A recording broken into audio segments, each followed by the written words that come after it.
Welcome to Under the Hood, a blend of business and sociopsychology. Business looks rational from the outside. It isn't. Under the Hood explores the hidden psychological and systemic forces that truly drive execution and performance. Incentives, blind spots, power dynamics, habits, fear. Why do smart organizations repeat the same mistakes? What really separates motion from progress? This is not armchair philosophy. We move from insight to behavioral engineering, practical tools, and decision frameworks you can apply immediately. Understanding is useful. Execution is mandatory. If it doesn't change behavior, it's entertainment. And we were definitely setting the standard there. We're looking for that actual shift from entertainment to real behavioral change. Yeah, exactly. And today we're jumping into a deep dive on a topic that, well, honestly, I think it's responsible for about 80% of the aspirin consumed in the corporate world. Oh, easily 80%. Right. We are looking at authority. And I don't mean the whole I'm the boss because I have the badge kind of authority. I mean the actual mechanics of how you get people to do things. Right, because it really is it's the fundamental transaction of organized labor. Like, how do we actually align human energy? And the problem is most of us are operating in what I call the blur. We have these three words, right? Management, leadership, and coaching. And in the average office, they are just thrown around like confetti. Yeah, completely interchangeably. Exactly. They're used as synonyms. You hear someone say, I need to lead this project, or I need to manage this team, or I need to coach my direct reports. And the person saying it usually just means, I need to be in charge. And that linguistic laziness, honestly, that is exactly where the dysfunction starts. Because in behavioral engineering, precision is everything. If you confuse a lever with a brake, you're going to crash the machine. Management, leadership, and coaching, they're not synonyms. They are three very distinct postures. Okay. They have totally different goals, they manage completely different risks, and they operate on completely different timelines. So the core thesis of this deep dive today is that these aren't just, management styles or personality quirks. There are actual mechanisms. Exactly. They are tools. And here is the kicker, the part that really trips everyone up. You can, and honestly you must, use all three, but you can never, ever use them at the exact same time. Wait, never at the same time? Never. Yeah. It is physically impossible. Think of it like a car's transmission. You can be in first gear or you can be in reverse. You absolutely cannot be in both. Right, you just destroy the gearbox. Exactly. If you try to manage and lead in the exact same sentence, you just strip the gears of your team. You create noise, heat, and eventually a total breakdown. Wow. Okay, let's strip this engine down then. We have these three postures, and I want to start with the one that, frankly, gets the least love. The unsexy one, management. Poor management. It really does have a massive branding problem these days. It really does. I mean, in the last 20 years or so, manager has almost become an insult. We worship the leader. Oh, absolutely. The leader is the visionary. Right, the charismatic one on the cover of the magazines. And the manager is the guy with the clipboard asking why your lunch break was 3 minutes too long. It feels bureaucratic. It feels restrictive. Yeah, that is definitely the popular narrative. But let's actually look at the behavioral reality here. If we go to the source material, what is the core keyword that is anchored to management? The keyword is predictability. Predictability. Now, that sounds super boring to a visionary, right? Right. But to a human nervous system, predictability is gold. Huh. That's a great way to put it. The whole purpose of management is not to inspire. It is to make complexity manageable. The world is chaotic. Markets are volatile. Human beings are, frankly, very messy. Management is the force that imposes order on all that chaos. So when we talk about management, we really aren't talking about oppression or micromanagement. We are talking about what? Hygiene. We're talking about variance reduction. Think about a hospital operating room. Okay. When the head surgeon asks for a scalpel, do you want the surgical nurse to be creative? No, absolutely not. Right. Do you want them to be visionary and hand over a spoon because they are trying to disrupt the paradigm of modern surgery? I would literally die. I want them to be boringly, terrifyingly predictable. Exactly. You want zero variance, and that is management. Its core role is organizing, prioritizing, controlling, and correcting. It is the mechanics of the business. Got it. When you are wearing the manager hat, your mindset has to be focused on resources, processes, deadlines, and quality. You are actively fighting entropy. But see, this is where the friction comes in for a lot of people. If I'm an employee and you are managing me heavily, it can really feel like you just don't trust me. And that is usually because the manager hasn't framed the context properly. But look at it through the lens of Hertzberg's hygiene factors. Oh, right, the classic psychology framework. Exactly. There are things that make us satisfied, the motivators. And there are things that prevent us from being dissatisfied, the hygiene factors. Right, so the motivators are things like recognition, personal growth, the actual impact of the work itself. While the hygiene factors are things like your salary, workplace safety, basic working conditions. And structure. Clarity. Knowing exactly what is expected of you on a Tuesday, management is a hygiene factor. That makes so much sense. If I manage you perfectly, if your paycheck is always on time, your laptop works, the deadlines are crystal clear, and the process is totally efficient, you aren't going to jump on your desk and sing my praises. No, I'm just going to do my job. Right, you are just not furious. It's the baseline. It's like the Wi-Fi in the office. If the Wi-Fi works flawlessly, nobody cheers, nobody's throwing a parade for the IT guy. But if the Wi-Fi breaks for 10 minutes, there is an absolute riot. Management prevents dissatisfaction. It limits risk. Its entire goal is to avoid surprises. And in a highly chaotic world, that actually provides a deep sense of psychological safety. Even if people don't realize it. Exactly. People claim they hate management, but put them in a completely unmanaged environment where nobody knows who does what or when anything is due, and they will be begging for a manager within a week. So the delegation style here, if I'm a manager, how do I actually ask for things? The style is convincing, or honestly, more accurately, it's directing. You're convincing the person to adhere to a specific standard. Like, do it this way. Yeah, this needs to be done by Tuesday in this exact format with zero errors.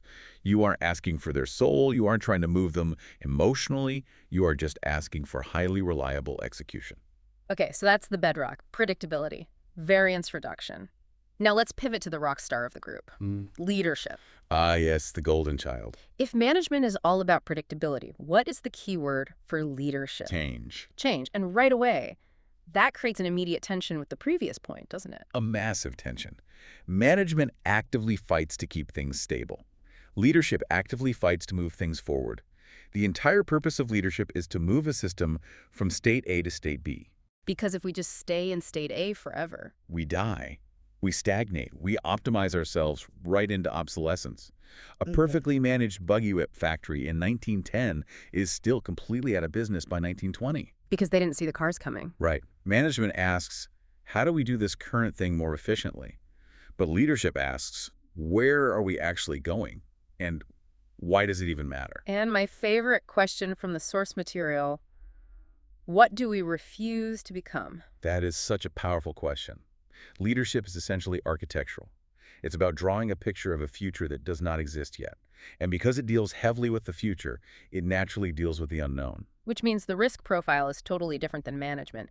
Management is about limiting risk, avoiding it entirely if possible. Leadership is about Useful risk, strategic risk. A leader has to accept that to get to the new world, we actually have to leave the safety of the harbor. A manager looks at the open ocean and sees danger. A leader looks at the exact same ocean and sees the destination.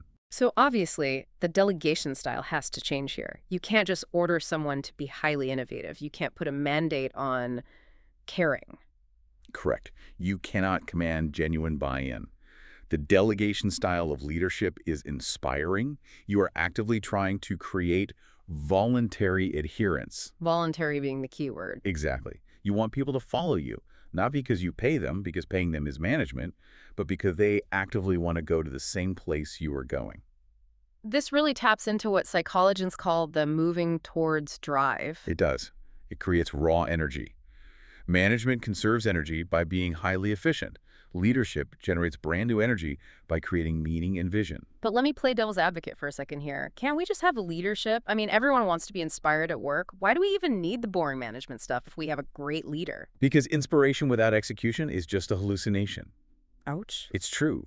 If you have all leadership and zero management, you basically have a cult that eventually starves to death. That is a terrifying mental image. But it happens. You get these great, soaring speeches, wonderful visions of the future, and absolutely nobody remembers to actually invoice the clients.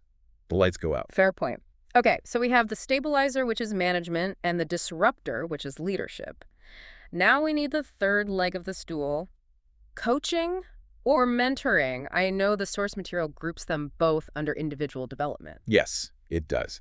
And while they are technically quite different, Mentoring is more, I will open doors for you and share my past wisdom, while coaching is more, I will ask you hard questions so you can find your own wisdom. Mm. For the sake of this behavioral engineering model, they serve the exact same function. So what is the key word for this third posture? Development. Okay. So management serves the process. Leadership serves the vision. Who does coaching serve? The individual. And this is a really crucial distinction to make. Coaching does not directly serve the company's bottom line in the short term. It serves the human being sitting right in front of you. Honestly, that sounds, and I know CFOs listening will agree that sounds expensive. It is. It is a massive investment. The mindset here is betting on potential. When I put on my coach hat, I am no longer looking at how do I get this specific task done fastest. I'm looking at how do I use this task to build this person's long-term capacity. So the delegation style shifts again. It's empowering. It's empowering, yes, but it also heavily involves constructive risk. And this is definitely the hardest part for any control freaks out there. To truly coach someone, you have to actually let them fail. Wait, unpack that for a second. You have to let them fail. Deliberately. You have to let them fail intelligently. Think about it. If I am your manager, your failure is bad. It ruins my variance report. It messes up my predictability. Right. But if I am your coach and I step in and solve every single problem for you the second you get stuck, you will never learn. I have to delegate the task to you and then force myself to step back. If you struggle, if you trip up a bit, that struggle is the exact data we are going to use to help you grow. So if I get nervous watching you struggle, and I step in and just fix the code or rewrite the email at the last minute, I'm not actually coaching. No. You are managing. You prioritize the immediate outcome over the person's learning. And look, that's valid sometimes. Sometimes the outcome is objectively more important. You can't afford a mistake. Okay. But do not call that coaching. Coaching requires the immense patience to let the learning curve actually happen. This connects perfectly to that implicit hierarchy we mentioned earlier. We culturally value leadership. We sort of begrudgingly tolerate management, but we very often treat coaching as this soft, fluffy HR extra. Yeah, the soft stuff. Yeah. But here is the brutal reality check for organizations. Without coaching, you get human rigidity. What does human rigidity actually look like on the ground? It looks like burnout. It looks like deep resentment. It's a team that executes their tasks perfectly, which is good management, and they fully understand the company vision, which is good leadership, but they all leave the company anyway. Because they're exhausted. Because people are not machines. If an organization is constantly extracting value from me, my execution, my loyalty, my creative energy, but never puts any real value back into me as a professional, my personal growth, new skills, masteries, I'm eventually going to dry up. Coaching is exactly how the organization replenishes its human capital. Okay, so we have a really solid grasp on the three postures now. Management is predictability, leadership is change, coaching is development. Now let's get into the real mess. Let's talk about section 2, the fog of war. Because out in the real world, nobody walks around the office with a glowing sign over their head saying, I am currently managing. No, they don't. And this is exactly where the blur actively destroys productivity. We constantly confuse the roles. We genuinely think we're doing one thing, but behaviorally, we're doing another. Give me a concrete example of this. Let's start with the manager who thinks they are leading. Oh, this is a total classic. Imagine you're at a strategy offsite. Everyone flies to a nice hotel. It's heavily billed as a big leadership event. The vice president stands up at the podium to give the grand vision speech for the next 5 years. Setting the tone. Right. But within 3 minutes of starting this grand speech, they were suddenly talking about how the Q3 expense reports are being filled out incorrectly by the sales team. Oh no, they dive straight into the weeds. They're gravitationally attracted to the weeds. They're intellectually grasping for leadership. They genuinely want to talk about the future, but their deep behavioral habit is just management. They desperately want control, so the entire team sits there fully ready to be inspired, and instead they get a 20-minute scolding about receipt formatting. That is so soul-crushing. I've been in that exact meeting. Okay, what about the reverse? The leader who actually thinks they are coaching. I call this one the cheerleader. You have a junior employee who is really struggling with a hard technical skill. Let's say they don't know how to code a specific module, or they keep failing to close a certain type of sale. They come to your office explicitly asking for help. And you give them a rousing leadership speech. Exactly. You can do it. I believe in you. We are changing the world with this product. Just dig deep. And the employee is just sitting there thinking, that's great, man, but how do I actually open the software database? Exactly. You are inspiring them, sure, but you aren't developing them at all. You aren't teaching them the mechanics of the job. They leave your office feeling super pumped up, they sit back down at their desk, and 10 seconds later they realize they still have absolutely no idea what to do. You completely failed to coach them. And then there's the third one, the coach who thinks they are managing. Hmm. This one sounds like the classic nice boss syndrome. The buddy, yes. This is the person who simply cannot handle the interpersonal friction of authority. A major deadline is completely missed. A manager needs to step in and clearly say, this is unacceptable, the standard is X, and we missed it. But the coach manager steps in and says, Hey, how do you feel about the fact that the deadline was missed? What was your personal emotional journey regarding this project over the last 2 weeks? oh, God, that makes me cringe just hearing it. Right. They completely prioritize the relationship over the required output. They actively avoid setting any real exigence. And the result is total confusion for the team. The team starts thinking, wait, does this deadline actually matter or not? When a situation desperately requires management, acting like a coach just looks like total weakness. The consequences of this blur are so real. You get role ambiguity, unrealistic expectations, and frankly, just massive exhaustion. It takes so much raw mental energy to decode a boss who doesn't even know what they're actually asking you for. It creates huge cognitive load. If I have to spend 50% of my brain power every day, just guessing if today you want me to be highly creative, which is leadership, or strictly compliant, which is management, I only have 50% of my brain left to do the actual work. So if we accept that we absolutely need all three of these postures, and we accept that we cannot mix them up in the same breath, the million-dollar question becomes, when? When do I do which one? Context is king. This is the absolute core of behavioral engineering. You do not pick a style based on what feels good to your personality. You pick a posture based strictly on the needs of the system at that exact moment. We have three specific scenarios outlined for this deep dive. Let's walk the listener through them. Scenario A, crisis. Extreme turbulence. The house is literally on fire. Cash flow has dropped to zero. There's a massive PR scandal breaking on Twitter. What is the required mix here? Well, my instinct says you need a hero. You need a strong leader. You definitely need a leader to point to the exit door and set the direction, yes. But the dominant posture, the one you use 90% of the time, you need management. Really? Heavy management in a major crisis. Absolutely. In a true crisis, variance is death. You need to stabilize the sinking ship immediately.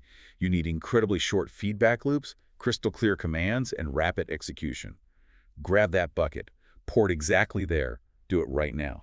That's pure, unfiltered variance reduction. It is. In a crisis, democracy is temporarily suspended. Yeah. And honestly, people actually crave authoritarian management in a crisis because it rapidly reduces their own anxiety. They do not want to sit around debating the philosophical nature of fire. They just want you to tell them how not to burn to death. So the mix is high management to stabilize, high leadership to show the way out. But what about coaching? Low to absolute zero. You do not stop in the middle of a burning building to ask your team member, hey, what do you think is the best, most authentic way for you to hold this water bucket? Does holding this bucket align with your long-term career trajectory? Exactly. It's ridiculous. It's actually physically dangerous. If you try to coach during a severe crisis, you just look dangerously incompetent. Okay, that makes total sense. Scenario B, growth. We are scaling up. We're hitting new markets, launching new products. We are actively transforming the business. This is notoriously the hardest phase for any company. Here, the mix completely flips. You now need dominant leadership. You are actively driving immense change. You need to constantly, relentlessly sell the vision of the future because the present reality of scaling is usually very painful. Growth is always painful. Systems break. It's incredibly messy. Things break daily. So you need high leadership to keep everyone focused on the why. But alongside that, here you desperately need strong coaching. Why is coaching so critical during a growth phase? Because the exact team you have today is not skilled enough to run the company you will become tomorrow. You have to actively upgrade the human beings at the exact same time you upgrade the business model. If you don't aggressively coach them through that harsh transition, they will simply break under the pressure. And what happens to management in this growth phase? You need what we call structuring management. Not the suffocating kind, but you need to build the scaffolding. If you try to grow rapidly without any management, you don't get a bigger business, you just get a much bigger mess. But the dominant driving energy has to be leadership and coaching. Okay, scenario C, stability. the classic cash cow phase. The business model works perfectly, the market is well known and captured. We are basically just printing money and trying to optimize the machine. This is pure exploitation mode, using the strategic definition of the word. Here, you must return to dominant management. This is all about optimization, right? Kaizen. Continuous tiny improvements. Shaving pennies off the supply chain, improving delivery speed by 2%. It is strictly a game of inches. You need periodic leadership just enough to remind people that we aren't literally robots, and you need targeted coaching to help people refine their specific craft. But you absolutely do not need to be standing on a desk shouting, "Revolution," every single Monday morning. Right. If you act like a wild, revolutionary leader in a highly stable, somewhat boring environment, you're just annoying everyone. You're a massive distraction. You are trying to artificially create change and chaos where none is actually needed. Okay, so this is all great theory, but we promised the listeners highly practical tools. We promised to go under the hood and engineer this. We did, and we have the tool to do it. We have a really fantastic diagnostic tool available. I want to be super explicit here. You can download this alignment tool directly using the link in the description. It's a simple PDF. Go grab it. And here's a genuine offer from us.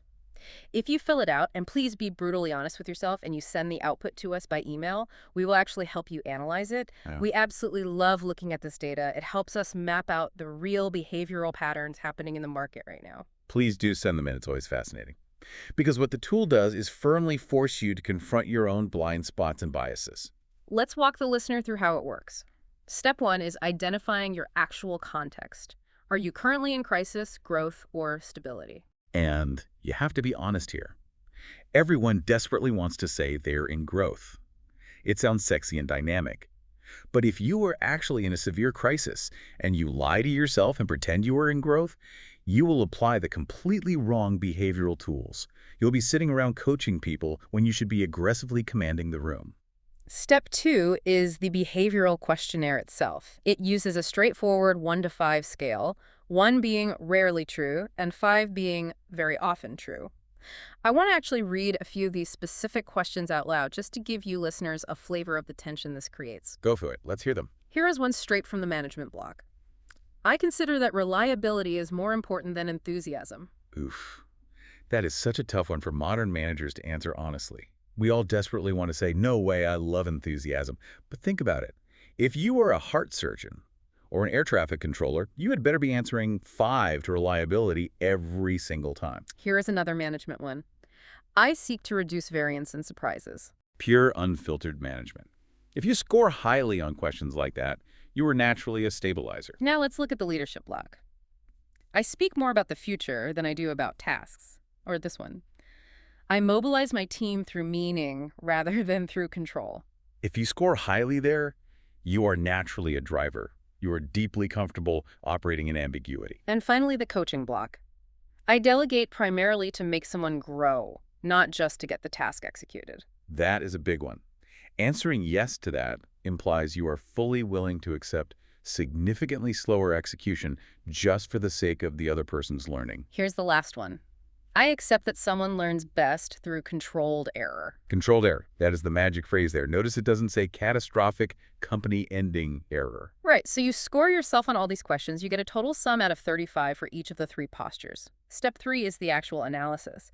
First, you look at your personal dominance. Meaning, if you score a 30 out of 35 on management and only a 12 out of 35 on coaching, you need to stop kidding yourself. You are fundamentally a manager. That is your hardwired default setting. When the pressure suddenly hits, you are always going to revert to trying to control everything. But the real insight, the actionable part, comes from calculating your alignment score. This is where the magic happens. This is where we overlay your personal score directly against your current business context. Remember, we talked about context earlier. If your business is in a crisis, you absolutely need high management. If your personal management score is very low, you have a negative alignment. You are a behavioral mismatch for your own reality. And that leads us perfectly into Section 5. Strategic mismatches. The horror stories of the corporate world. We have 6 specific archetypes of failure here. I want to run through all of them because I guarantee you every single person listening right now is going to instantly recognize their boss or maybe themselves in at least one of these. Oh, without a doubt. Let's do it. Case 1. High leadership during a crisis. The Titanic scenario. Exactly. The ship has hit the iceberg. The water is rapidly rising in the lower decks. And the captain is standing up on the main deck giving this incredibly beautiful, deeply inspiring speech about the golden age of transatlantic travel and the glorious horizon of the future. Meanwhile, literally nobody is organizing or lowering the lifeboats. Right. The end result is mass collective stress and total system disorganization. The crew is desperately waiting for strict orders, which is management, and instead they're getting beautiful poetry, which is leadership. It creates massive panic because the ultimate authority figure is completely disconnected from the immediate lethal danger. Case 2. High management during growth. I call this one death by spreadsheet. The company desperately needs to pivot. The market has changed, and they need to invent a totally new product to survive.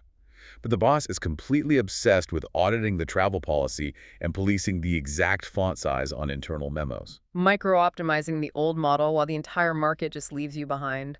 The result here is the invisible ceiling. Complete stagnation. Your absolute best, most creative talent will quickly quit because they feel completely suffocated. They want to fly and build the future, and you're actively clipping their wings with endless bureaucracy. Case 3. High coaching in a crisis. The therapy session in a fire. We touched on this briefly earlier. How does the toxic smoke make you feel inside? The result of this mismatch is an instant, catastrophic loss of credibility. In a fast-moving crisis, if you're acting too soft, too inclusive, trying to get everyone's consensus, the team will simply stop respecting you. They will bypass your authority entirely to find anyone who can actually make a firm decision. It creates massive hierarchical confusion. Case 4. Low management in a stability phase. This one is the subtle, silent killer. Everything actually looks completely fine from the outside, but inside the team, it's silent chaos, key resources aren't allocated properly, critical decisions aren't tracked, meetings have absolutely no agendas and run over time. It's just constant grinding friction. It's the stereotypical cool office where they have ping pong tables but nothing actually works and nobody knows how to get an invoice paid. Exactly. And it inevitably leads to serious human wear and tear. People burn out in this environment not from actually working too hard, but purely from the sheer stupidity of dealing with inefficient, broken processes all day. Case 5. Low leadership during growth. Soulless growth. The company gets a lot bigger, the headcount doubles, the stock price goes up. But nobody inside actually knows why they are doing it anymore. The work becomes a purely technical, mechanical exercise. And eventually, when the market inevitably shifts and you hit a wall, there is no North Star to guide the pivot. Correct. You have completely lost the spirit of the organization. It essentially just becomes a giant zombie bank account. People are just punching the clock. And finally, case 6. Chronic low coaching across the board. This is hands down the most common sin in elite high-performance cultures. Think Wall Street, big law firms, or massive tech companies. You treat human beings like disposable batteries. You plug them in, you aggressively use up all their energy, and when they're empty, you just throw them away and buy fresh ones out of college. Rigidity. You get massive talent flight. True high performers are inherently learners. If they feel they have stopped learning, they leave. It's that simple. If you stubbornly refuse to coach your best people, you are essentially just training your future competitors because they will go across the street to someone who will invest in them. Those are genuinely painful to hear because they are just so shockingly accurate. I've lived through at least 3 of those. So we have thoroughly diagnosed the problem. We understand the tool. How do we actually fix this in ourselves? Let's move to section 6. Advanced behavioral engineering. The ultimate solution we are driving towards here is called integrated maturity. Which I assume is not just magically trying to be good at everything all at once. No, not at all. You will always, always have a natural default preference. You can't erase your wiring. Integrated maturity is simply the developed capacity to consciously switch between these postures. It is applied metacognition. It's the ability to mentally hover above yourself in a meeting and say, right now, my deep instinct is to tightly manage this. But the actual situation objectively requires coaching. So I need to consciously override my own firmware. And we actually have a highly practical technique for this. We call it the say it out loud technique. This is my absolute favorite behavioral hack. It is so deceptively simple, but it changes everything. You explicitly frame your intent to your team. You literally say the words out loud to them. Give me the exact script for this. How does it sound in a room? Let's say you are running a project meeting. You sit down and you literally say, okay, team, for the next 10 minutes, I am officially wearing my manager hat. We desperately need to lock down this Q3 budget. I am going to be highly directive. I am going to be extremely picky about the numbers. Is everyone ready for that? Wow. You just explicitly set the rules of the game right there. Exactly. Nobody has to guess. And then 10 minutes later, you say, okay, the budget is locked. Great job. Now, I am officially taking off the manager hat, and I am putting on the leadership hat. I want us to dream a bit here. Completely ignore the budget restrictions for a second. Where could this product actually go in 2 years if we were truly brave? That is brilliant. It instantly signals to the nervous system of the other person exactly how they should be listening and participating. It immediately creates psychological safety. Think about the alternative. If I don't explicitly tell you I'm switching modes, and I randomly go from acting like the aggressive budget police to suddenly being the wide-eyed dreamer in a matter of 2 seconds, I just look completely schizophrenic to my team. But if I clearly announce the switch beforehand, I look incredibly sophisticated and in control. It also completely stops the listener from getting that mental whiplash. They think, oh, okay, she's coaching right now. That means I don't need to defensively justify my expense report. I just need to open up about where my skills are lacking. Precisely. The burden of clarity is on you. If you cannot explicitly make this verbal distinction for your team, you are the exact source of the blur in your office. And this framework applies to fine-tuning too, right? It's not just for big, dramatic quarterly meetings. It's for the tiny micro moments of the day. Every single interaction you have is a choice. A junior team member makes a mistake on a slide deck. You have a split-second decision to make as they walk into your office. Do I treat this exact moment as a pure process failure, meaning I use management to fix the system so it doesn't happen again? Or do I treat this as a valuable learning opportunity, meaning I use coaching to fix the person's underlying skill gap? And if you start honestly tracking those split-second decisions, you basically build a highly accurate map of your own leadership style. You do. You quickly map out your own behavioral incoherence. You'll wake up one day and realize, wow, I literally treat every single missed email like a 5-alarm crisis. Or, on the flip side, I treat every severe operational failure like a gentle therapy session. And that stark awareness is always the mandatory first step to actually changing your behavior. It's deeply empowering when you frame it that way. It stops you from just sitting around thinking, oh, I'm just a bad boss. Instead, it becomes a mechanical problem. Oh, I'm just trying to use a hammer when the situation clearly calls for a screwdriver. Exactly. Behavioral engineering isn't about trying to fundamentally change your core personality. That's impossible.